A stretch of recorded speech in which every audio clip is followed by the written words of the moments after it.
Warning, 30 Screams or Less may contain spoilers about movies that have recently been released.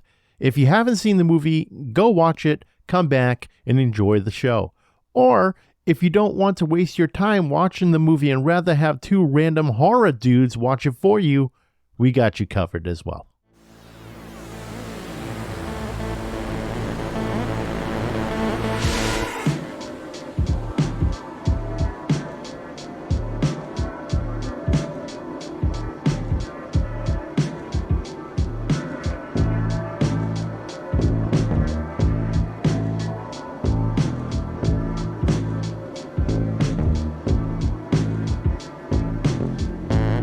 Welcome everyone to 30 Screams or Less, a horror movie podcast where we review horror movies in less than 30 minutes. Today's movie we're going to be reviewing is Malum. It's directed by Anthony DiBlasi. I think I got that right. When I saw it, I thought it was Anthony DiBlasi for a minute. I was like, I know that last name. Everyone's got a price. Everyone's gonna pay. Okay. Written by Anthony DiBlasi and Scott Poiley, starring Jessica Sula as Jessica, Candace Koch as Diane, Jessica's mother, and Cheney Morrow as John Malum. So this movie is a remake of Last Shift, which I thought was great. I would say most of it, but I was like 75% paying attention. I was probably doing something 30 Screams or Less related while I was watching it. But we're reviewing the remake today. The movie's about a rookie police officer willing to take the last shift at a newly decommissioned police station in an attempt to uncover the mysterious connection between her father's death and a vicious cult. With that in mind, 30 Screams or Less starts now. Corey, what did you think of Malum? Dude, I was so excited to see this because it was a remake of, as you said, of Last Shift, which is a film that came out, I believe, 9 years ago now. And ironically, this film is directed by the same person that directed that movie. So I figured, same director, they just gave him a bigger budget. This is going to be awesome. Oh boy, was I wrong. Sometimes it's that nitty gritty that's like, you know what? Just leave it as is. It's perfect. It's good.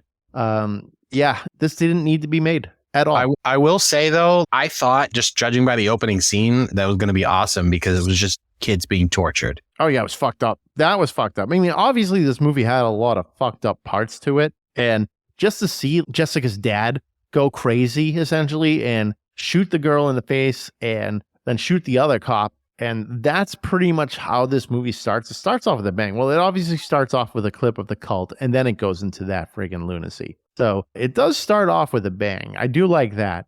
But overall, the movie was like, okay, I wouldn't say it was amazing or anything like that, but we should go a little bit more in detail about that. So Jessica's father was a cop. He killed those two people in that decommissioned police station that she's eventually going to have her last shift in, whatever you want to call it. And he killed the two people, two cops, shot himself. And then the next scene you see is Jessica starting her day as a police officer and making her way to this decommissioned police station where she decided she was going to work there so she can uncover what the hell happened. Yeah, it's pretty much the same plot as the original. But she decides she's going to try and figure out what happened. I love when she shows up at the police station and she sees the current captain in the back of the police station just like going nuts. So you kind of think like right off the bat that there's some weird demonic shit going on. And like she goes up to him and introduces herself and he goes fucking ballistic on her because he realizes who she is. Yeah. The police chief was like, your father killed all of my friends and, everyone that worked here. Yeah, but what's weird though is he was just a straight up dick right away. He went from 100 to 100. He was just right away kicking the ball in the friggin' hallway, going nuts. And then he just like reams into this girl. I mean, it's not her fault that the father decided to shoot all those people. Yeah, that's just it though. Like, as you said, he's a dick right off the bat. So that's why I was like, this dude's like possessed or some shit. And that's what I thought too. I thought that actually he was going to be something like a figment of her imagination or whatever, but he was just a dick. He was just a dick police officer. That's all. And He didn't give a shit. He didn't care. He's just like, why the fuck do you want to work this shift? And he's just saying all sorts of fucking shit to this girl. It was absurd. It was a little over the top. Maybe he was just being a dick because he knew she was starting that night and he was already pissed. I don't know. Do you think maybe he was being a dick to try to get her to leave? I don't think so, because then that would have meant he couldn't go home because she relieved him. Oh, that's true too. Yeah. I mean, I wouldn't want to be in that fucking place. That place is fucking creepy. He said, don't go into that holding area because black mold or whatever fucking shit happened, which we do find out that the cult actually hung themselves in there and all this shit. Like a lot of this shit went down primarily in the holding area. Sure did. Yeah, it was fucking crazy.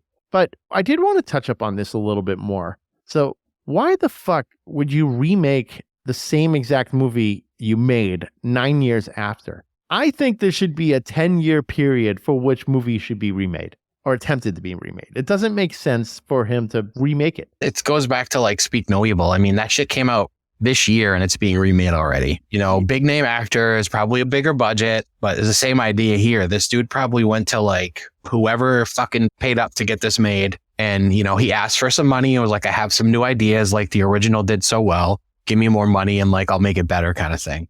Right. Yeah. Which, no, not always the case. Sometimes the first time round is just the best. Think of like a lot of bands, you know, they put out that first album. It's great. And then the second album comes and you're like, oh, okay. Kind of lost me there a little bit. I know a band personally that did that. Oh, yeah? Yeah. Can you take a guess on their name? The Summoned? Ding, ding, ding. Yep. I'm just kidding. Your No, record, I know. all your records are awesome. Thanks, buddy. No, I love our second record. It's just a completely different beast. Yeah, my friend did the cover art for it. Yes, he did. It's fucking Joseph Malik? Schmokey. Schmokey. Joseph Schmokey. Yeah, he's awesome. He does a great job. I wanted to have the cover kind of resemble Follow the Leader.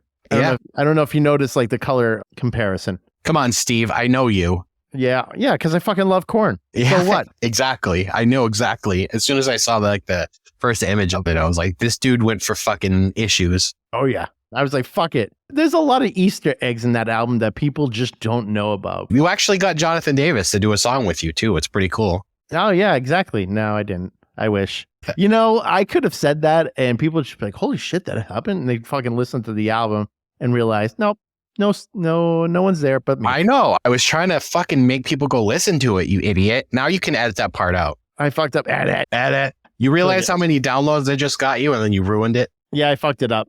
People would have been asking you to buy copies of the CD you have in the back of your car. Oh, God, take it. Fucking take them all. I've got about 1,000 of them just hanging out. But no, third release, that's going to be a little bit of a blend of the two. Okay, cool. Yeah, yep. It's, we got a bunch of songs written for it. It's going to be solid. So I can't wait. You're going to make us wait 25 years for this one? Of course. We got to do our 25th anniversary of the Summoned, of the Korn. The Summoned. The Korn? The fuck?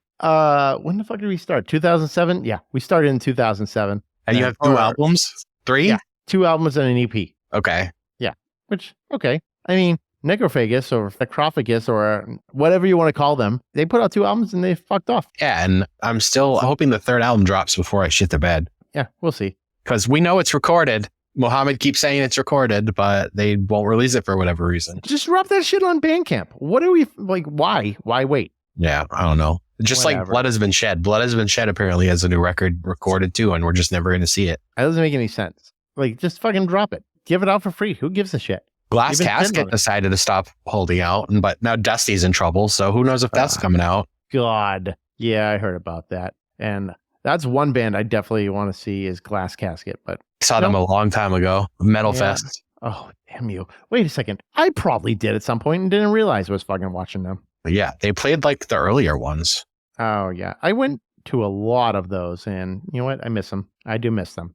Yeah, and they got terrible. Yeah, they really just started getting to the point where it was like, oh, let's just get whatever bands are on tour and put them on this festival. That's what it was. It's like whoever's around. Whereas like before it was like, let's just get fucking everyone randomly. Yeah, dude, Glass Casket played the 2005 version of the New England Metal and Hardcore Festival. Oh, fuck. Yeah, it's a while ago. Shit. Chimera, Bleeding Through, God Forbid. Hey, Blood Has Been Shed, Bury Your Dead, It Dies Today, Remembering Never, The Acacia Strain, Glass Casket. Dude, I was there. You were there. I know. I had to have been there. I probably met you there.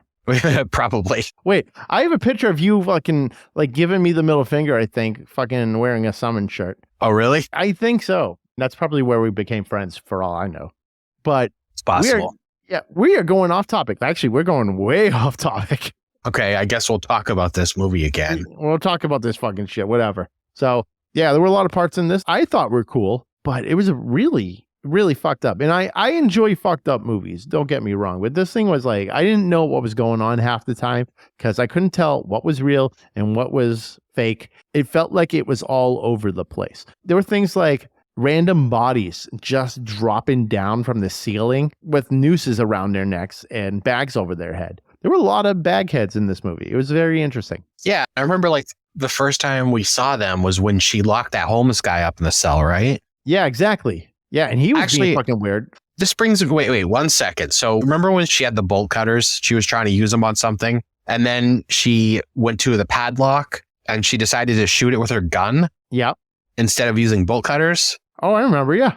That doesn't make any sense. No, bolt cutters should have done the trick perfectly fine. Not to mention, I don't think you should just be firing off a gun in a police station, defunct or not. Well, you're right next to it. Yeah, exactly. You need to have a little clearance. Holy shit, because that could ricochet. You never know. It didn't make any sense. So she blew the lock open and found a picture of her and her dad, and then a box full of shit from the initial crime with the cult where they killed the kids. That's right. It was her dad's locker. Yeah, that was in his locker. It was the stuff that was from the investigation, like all that shit. He kept some of it for some reason. Why? Probably because he had some involvement with that cult, but he didn't want to be part of it. So I know that later on in the movie, we find out that Jessica was actually baptized by Malum, who was the cult leader. He put his blood all over her, and her mother was there. And her mother knew about this whole shit the whole entire time. Apparently didn't tell her at all. So this movie did have a lot of fucked up parts. I'm going to talk about that homeless person again,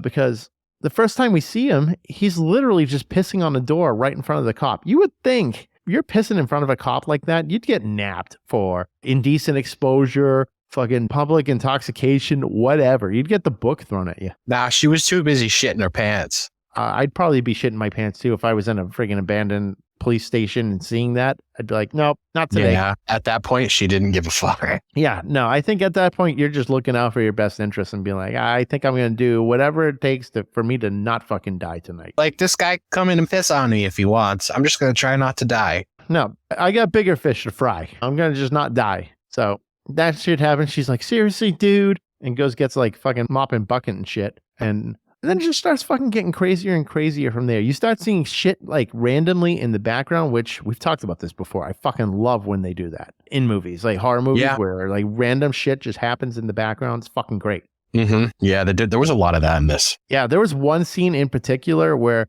she's just on the phone and they slightly pan over and they show like this girl wearing a hood and it's got like markings on it for the cult. It was like a cult symbol, whatever. It was crazy. And then they turn one more time and she's gone. So it's little things like that. I love when horror directors do that kind of shit. Yeah, it's a nice touch for sure. It is a nice touch. I love it. It's great. So these cult members called themselves the Flock, which, did you get Clockwork Orange vibes from them? Yeah, a little bit.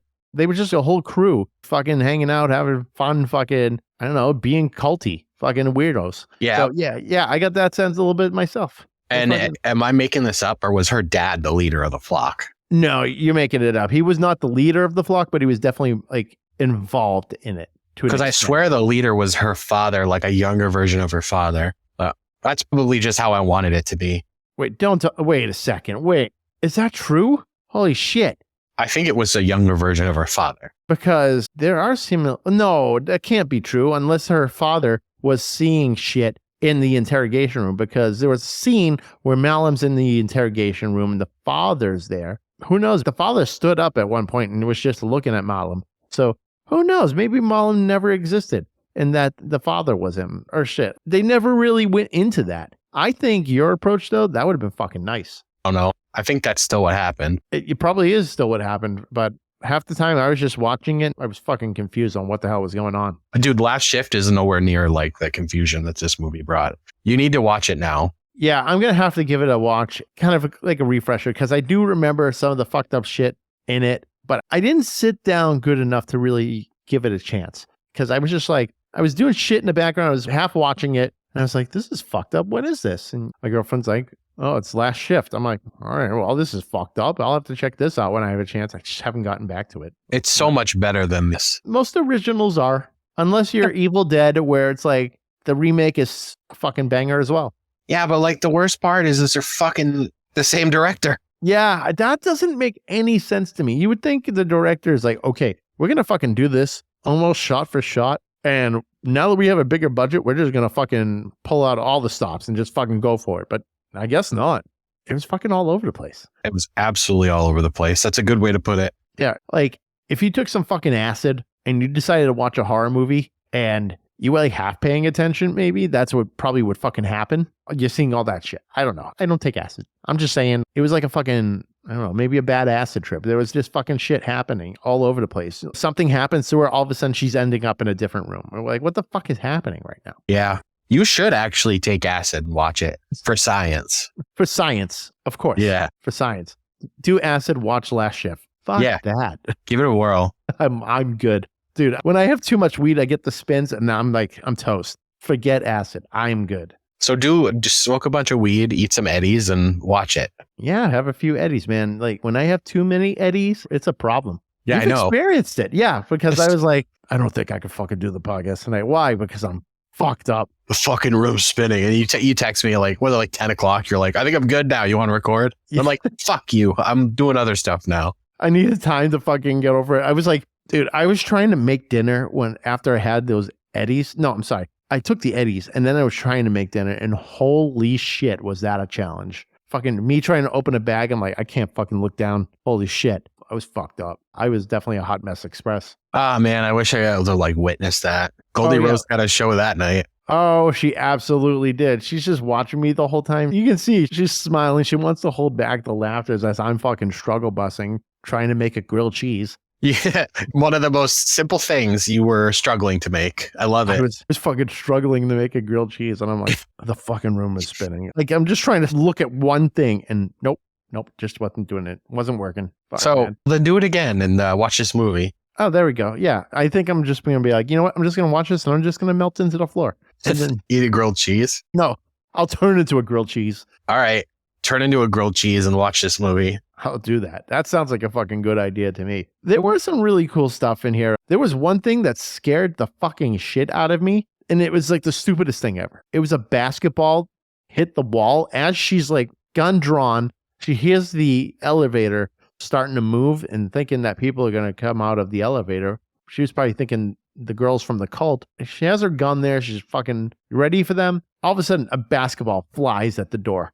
I went, oh, a basketball freaked you out. A basketball freaked me out in a horror movie. It just caught me off guard. I was like, holy shit. I didn't expect that. Out of all the shit you've watched and we've done for this podcast, the basketball is what got you. Basketball's got me. It's jump scares that you don't see coming. Because you don't see a fucking basketball as a jump scare. Come on. I'm not going to lie. That scene in the prison cell when she's talking to that guy and that body falls from the ceiling for the first time, that kind of got me. Like you just said, that was one you kind of don't expect. Yeah, you know what? That got me a little bit too, but the basketball itself got me a little bit more. Like the bodies dropping with the nooses around their necks and the bags over their faces. I was like, oh shit. One of those deals where the basketball was like, whoa, what the fuck? Yeah. It's so stupid. It's fucking the bodies were hitting the floor. Oh yeah. Don't choke on your puke. No.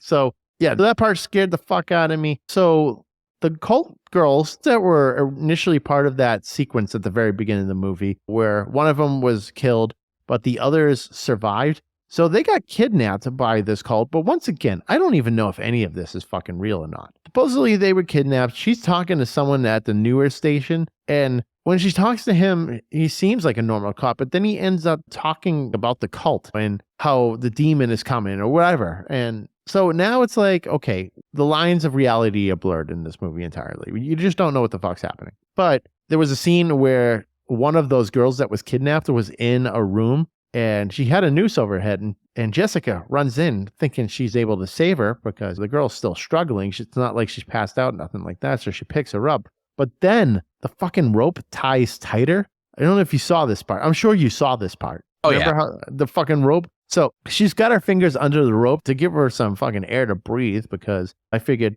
if you have a hand under the rope, there's not so much tension on your neck as you're hanging. That's my theory. I don't know. I haven't hung myself lately. So no, I've never done it. Lately? So, wow, that got, it's got dark. Shit got dark. Edit that one out. Edit. Okay, so she's getting hung, and then the rope starts tying tighter, and you watch her fingers just get broken off by this rope. And then, of course, it keeps getting tighter and tighter. An eyeball pops out, and then it gets so tight that her head just freaking lops off. And Jessica's on the ground, and she gets a nice little, what I like to call a blood facial. Yeah, that's a good description. Just blood all over her face. Just blood bukkake. one of those deals. I wish I had that as a soundbite. Dude, did you ever listen back to that episode where we figured out Discord had sounds? Yep. They did not come through. I don't know if you listened to that. I did. They did not come through. I was quite disappointed. I was like, yes, I would love to have this, but nope, didn't work out that way. Bullshit. Because that would be a whole new layer of fucking hilarity for this podcast. Yep, for sure. Oh, man. It was great. You and I were laughing our asses off. I had to fucking cut off a lot of it because fucking didn't come through. It was bullshit. No, it was just dead air. Yeah, it was just dead air. It was bullshit. So she gets the blood facial. Shit's still going down. She's walking all over the place. Bagmen, I'm going to call them bagmen because they're guys with bags on their face. Bagmen keep flying out all over the place. Apparently, she's got unlimited ammo. Like this is a fucking cheat code in a Resident Evil game. She's like a fucking John Wick movie. Yeah, she's got unlimited fucking bullets. She just keeps going and going. And actually, no, correction, because after she got the blood facial, she was shooting up in the air and it actually did run out of bullets. And then she got her dad's shotgun and was using that like it's fucking nothing. So yeah, like John Wick. John Wick doesn't have any fucking cooldown when it comes to his bullet time. No. Did you watch John Wick 4? No, I haven't. I heard it's good. We watched it the other night and there's one scene where he gets this like new handgun and it's got a 20 round clip for a fucking 9mm. Okay. Yeah. Why not? Yeah. It's like some fucking Inspector Gadget shit. Yeah. What is it? Just a long fucking attachment that goes on the bottom of the gun? It looked like a normal clip. I don't know how they squeezed 20 rounds in it, but yeah, I don't even know how that's possible. It's whatever. It's movie magic. Yeah. Magic. Apparently they make 20 round fucking magazines for handguns. Yep, absolutely. So we're kind of getting towards the end of this movie. Literally, it's just a lot of spooky shit happening, lines being blurred, demonic shit, pigs, random people showing up. A sex worker shows up out of nowhere and she's freaked out to death. So we're getting to the end where she gets in this fucking area. Like she randomly just kind of wakes up, not even like falls asleep, nothing like that. She just like closes her eyes and ends up in this room where you have your members of the cult, and then there's Malum sitting on a throne. She takes a bag off his head and she sees that it's him, but he looks like he's a zombie or something. So naturally, he wakes up, of course, and then in the distance, you see this fucking demon-looking thing, like he's fucking straight out of Hellraiser with his face spread out, and then he starts walking to Jessica. Jessica's trying to shoot him with the shotgun. Obviously, nothing's happening. And then his face flies off and goes to her face. Yep. Yeah, that happened.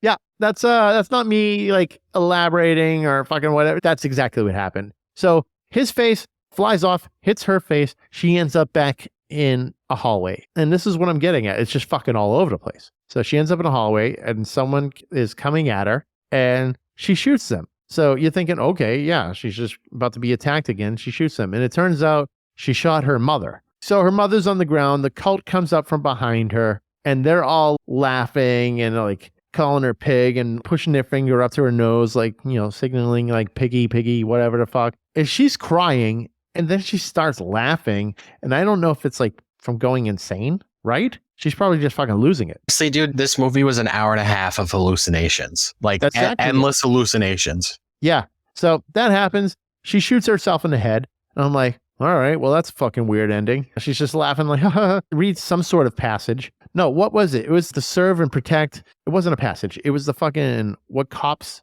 have to pledge in order to be sworn in. It's like, I promise to serve and protect the people and property, that type deal. And then she shot herself in the head. So I'm thinking, all right, that's the end of the movie. Cool. I'm guessing you thought the same? Hoping it was the end of the movie. Hoping it's the end of the movie. So the cult ends up dragging her dead body at this point, what I think is her dead body. They go back into the room somehow where Malum is just fucking hanging out on his throne and she's got her own throne and somehow wakes up. So, okay. So is she supposed to be like queen to Malum? Like he's got his throne, she's got her throne, and they supposed to be ruling together? Like, what the fuck? I think that's sort of where they were leading, like, because she's in hell now, right? Yeah, I mean, supposedly what they say in religion is if you kill yourself, it's a mortal sin, you go to hell. So I don't know if maybe that's what happened. Maybe she just shot herself in the head, killed herself. Now she's in hell. Yeah, I think that's what it is. And that's what I'll go with. I will say this, the soundtrack is pretty sweet. Yeah, the soundtrack is good. Really good score. Waxworks did it on vinyl. I did not buy it because I hadn't seen the movie yet, and I'm probably still not going to buy it. No, but you buy a lot of their stuff. From what I've seen, they put out some really sick shit. For the most part, I do buy like everything they do because it's all stuff I like. This Friday, they're actually releasing Renfield. Oh, no shit. I wonder how that looks. They showed it today. It looks sick. They got their own machine so they can press their own vinyls in-house now for the first time. That's awesome. And they posted a clip of them pressing one the other day. And it's a cool splatter. It's like got pink in it. And yeah, it's cool. Oh, that's fun. You know, for as much as we talk about Waxworks, I think we should get paid. I know. I should fucking reach out to them. You know what? Do that. Because we're constantly talking about these fucking movie scores. And we're like, oh yeah, Waxworks puts them out. And we're giving them all this free publicity. We just want some free vinyls. Yeah, I'll settle with our logo on their website. There you go. I'll take that. I'm not a greedy man. No. Hell, just put our logo wherever and we're fucking golden. I'll make like animated banners like back in the day. Animated banners. Yep. Like when people had their own websites for bands and shit. That's what I had. Yep. I had my own Korn website. A fan page? Yeah, fan page. Did you really? I did. And you know what's funny is it got a lot of visitors. I was actually in Metal Edge magazine for it. Oh, okay. Yeah. So it was like top 5 Korn fan sites. And I was there. I'm like, oh shit. And then I crashed the server. What, from all the traffic? Yep. From all the traffic, just a ton of people going to the website, crashed the server, and fucked all sorts of shit up. It's funny because my dad loves telling this story. What happened was I was getting so much traffic to the server, and he had people coming over to the house to see what he's been working on for like server stuff. And the server was so fucking slow. He's like, why is this thing dragging ass? And he found out that the amount of traffic that was going to it was just thousands. Just couldn't handle it just yet. Yeah. I don't get it. So your internet was slow because a lot of people were going to your website? Well, the server is what hosts all of the data for a website or whatever. So in order for people to go to a website, they have to connect to a server. And on that server is all the files and shit. So you had your own server? Yeah. Oh, okay. Yeah. And I crashed it. I get it now. Okay. Okay. So good times. Good times then. I felt a little bit more artistic then when it comes to like web design. I was a fucking kid. I just like making that shit for my favorite bands. I dabbled in HTML, learning all that stuff for a while. Yep. And then I had a Limp Bizkit website. Oh boy. And that fucking killed too. I had like exclusive shit all over the place. I had the counterfeit video, like the alternate version that you couldn't find online. I had it on my website. I didn't even know there was an alternate version. Yeah, it's a fucking weird version. But I think now it's on YouTube? Yeah, now it's on YouTube. And I think that's my doing. You owe Fred Durst money. I do. Yeah, I do. I hope he doesn't listen to this podcast. I hope he does. Fred Durst can be your guest. I would love to have Fred Durst as a guest on this podcast. We can review his fucking movie. Does he have a movie? The Fan? No, it's not The Fan. It's the one with fucking John Travolta. I want to say it's The Fan. Are you kidding me? Nope. And it was like, I guess, Trash. Fanatic. Oh, wait, that wasn't the last couple of years. It's coming back to me. Yeah, The Fanatic. How the fuck did he get John Travolta? Well, John 2009. Okay. Yeah. Lovely. 2 stars on IMDb. Maybe we should do an episode on that. John Travolta. Yeah. As a bowl cut. John Travolta, Devon Sawa. Writers, Fred Durst. Directed by Fred Durst. So I think that was his first and last.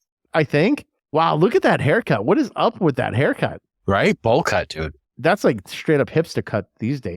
Fucking weird. I'm watching the trailer like on mute. And I'm just like, I don't know what to make of this fucking movie. Yeah, I'm looking at it too. That is a weird haircut. It's like it's almost like it's a wig. Yeah, it probably is. But yeah. So, well, who knows? Maybe we'll review that because what is it? Crime, drama, horror. Okay, it's on the horoscope. So maybe we'll watch it. Who knows? But, oh my God, Metascore 18. Yep. That's my pick. That's going on the Patreon. We just reviewed like the worst of the worst. Fuck it. Wait, a review? Someone put 5 stars. Masterpiece, maybe Oscar worthy, perhaps one of the greatest psychological thrillers of all time. Almost definitely. Someone's fucking with us. I approve of good trolling. That's a good troll. If you enjoy hooting at corrosive and inept cinema that is neither worthwhile or giddily irreprehensible, then you might have found a new subject for fanaticism. It's a lot of big words. That is a lot of big words. And I'm just like, huh? Oh, God. Yeah. Maybe we'll watch that. That's a fun one. Yeah, Right. that'll be fun to shit on. Yeah. So let's get back to it. Final scores. Corey, what do you give it for a score? So this is getting a 2 out of 5 dead kids. As I had mentioned a few times before, I absolutely love The Last Shift, which again, this is a remake of. But this movie, Malum, is absolute fucking shit. Mhm. Alex DiBlasi was given a bunch of money to polish up his own movie, and somehow he fucked it up. And I'm actually only giving this 2 stars because it didn't have a happy ending. That's true. It didn't have a happy ending. I think I mentioned that before, and we probably even talked about it in past episodes. Like, that we love movies that don't end happy. Yeah, because you know what? Not every ending is a happy ending. Some shit just ends, and you're just like, okay, good. It's over. If it's good, if it's bad, as long as it's over, it's over. It's fucking gone. It's whatever. And I'm going to give it, I'm a little bit on the higher side, 3.7 out of 5. I wouldn't put it in 4 territory. I gave credit where credit's due. It was fucking violent. It was fucked up. It was bloody by fucking all means. Was it entertaining? A little bit. I didn't full on hate it. When I watched it, I was like, this is fucked up. And when I watch horror movies that are fucked up, I want to say this is fucked up. And I got a little jump scare out of it. So not great, not bad, but mid. Mid is a good way to put it. Mid. Okay. I like it. Mid. It's a mid. So feel free to watch it. I had to rent it on Vudu because couldn't find it fucking anywhere else for free. So I had to fucking pay for that piece of shit. He called it a piece of shit. You almost gave it a full 5. You know what? I should give it a 2.7 because I had to pay to rent it. All right. Now we're taking points back. Okay. I think that's a first on this podcast. Yeah, you know what? I'm going to shave a point because I had to pay for it. I didn't want to pay for it. I had to pay for it. There's no need for me to rent fucking movies. There should not be. That shouldn't even be a thing. With all these streaming services, I shouldn't have to rent movies. I'm sorry. Oh, you sound entitled. Damn. It's fucking stupid. I already paid for those services. Yeah. No, I agree. You don't have to pay extra for something you already pay for. Yeah. So I didn't have to rent it, 3.7. Because I had to rent it, 2.7. Wow. Okay. That's harsh. Yeah. A little bit. But it's fine. It's a mid movie. Go watch it. Have some fun for 90 minutes. It's good for background noise because you can't pay attention to it. There's too much shit going on. So there's nothing really even to just be like, to hone in and pay attention to. It's just fucking all over the place. So put it on the background, look over and go, oh, that's fucked up.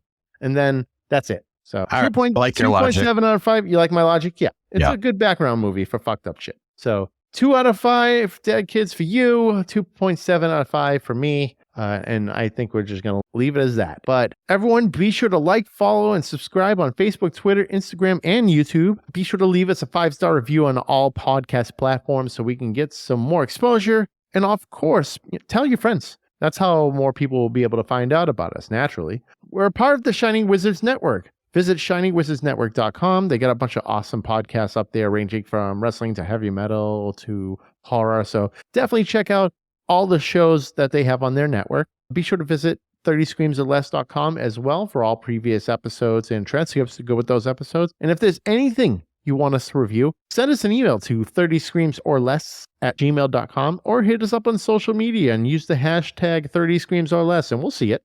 Also, we have a t-shirt being designed and it will be out eventually. We saw another image of it this week. It's looking real nice. Yeah, it's looking pretty sick so far. I'm looking forward to it. Corey, when you go to that convention, I suggest if we can get it fucking done in time, I'll get you one printed out and you can fucking wear it.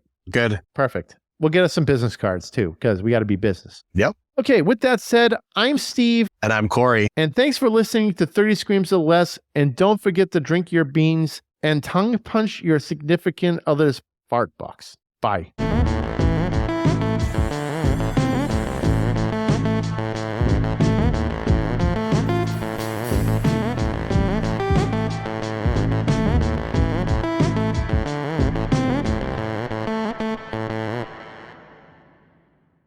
Welcome, everyone, to 30 Screams or Less, a horror movie podcast where we review horror movies in less than 30 minutes so you don't have to deal with the bullshit that we're about to watch.